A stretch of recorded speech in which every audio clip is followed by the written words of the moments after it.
Als laatste wil ik het woord geven aan Bouchra Talidi van het ministerie van Sociale Zaken en Werkgelegenheid.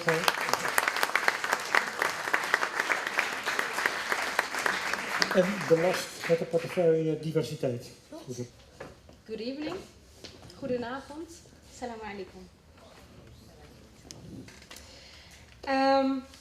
Well, it's always a challenge to be the last speaker standing between you and the break, but don't worry, I'll keep it short. My name is Bouchra Talidi, and I'm a manager of diversity and inclusion with the Ministry of Social Affairs and Employment. And I feel quite honored to be standing here in front of you, celebrating 75 years of living in freedom in the Netherlands.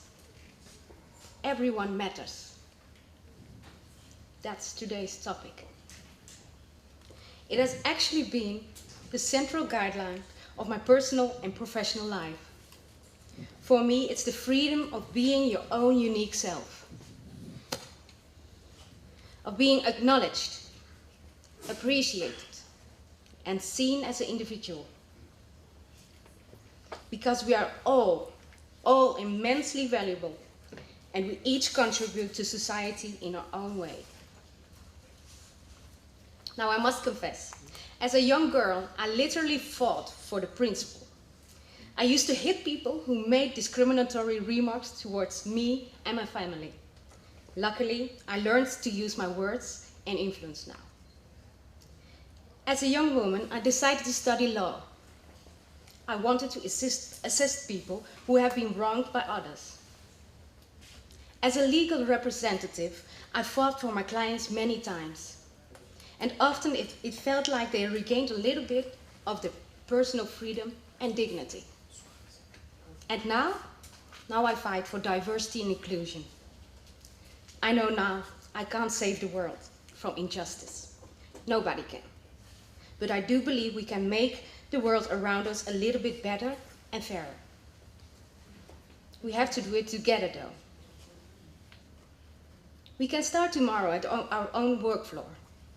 It's not just about changing the systems in organizations, imposing quota, or taking countless workshops to tackle our prejudice. Sure, these tools are helpful, but we can only succeed if we start to see that really everyone matters. If we are genuinely curious towards one another and start to respect each other for who we are. The need for curiosity also plays a central part in my work. Together with 50 ambassadors, I strive to make the ministry a more inclusive place. If someone steps up to be an ambassador, I always ask about the unique quality, which they can use to improve our organization. Usually, this is a question they have never thought about. People are not always asked to do tasks they really excel or feel passionate about. What a waste. Because you're missing out on so much quality and drive within your organization. Take for example, my ambassador Martin. Martin has, as some would call it, a little bit more distance towards to regular labor market. Hij heeft een beperking. Nevertheless, he was hired a couple of years ago. Martin has always been happy working in support. His job was to copy and arrange files and to pick up flowers and people from the reception. Once in a while, he took pictures at company meetings. When Martin joined the ambassadors group, I asked him about his passion. And he told me that he really wanted to be the main photographer for the ministry. We supported that passion by offering him a course in professional photography. Also, we arranged for Martin to follow an internship.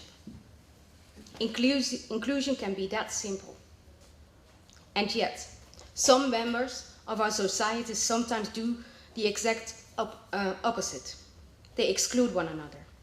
And exclusion sometimes has big consequences.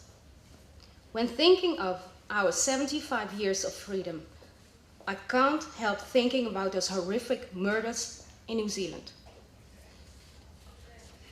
A house of peace and safety became a place of chaos, fear and blood in a matter of seconds.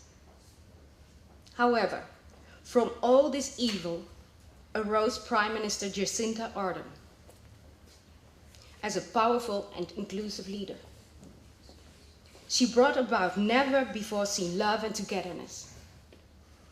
That was just one woman who dared to show power of being vulnerable. Imagine if we all would do that. After that, a little closer to home, only 3 days later in a tram in Utrecht, more loss of life. In a cowardly act, more innocent people were killed and their loved ones are forever scarred. That day, we were all afraid. What was going to happen? What would we do? Thankfully, we held on to each other. We did not allow room for any more hate. So it seems to me that after 75 years of freedom, we learned to connect with each other in times of tension and crisis. Unfortunately, not everybody accepts this solution, and that is also a reality we have to learn to live with. That's why it's vital to gather like we do here tonight. I want to compliment and thank Stichting Hope and Ontwikkeling for bringing us all together around this important topic. Everyone matters. You all matter. Now it's time for the break and a roundtable meeting, so we can really meet each other and connect in a way we can endure any crisis or challenge. Thank you very much.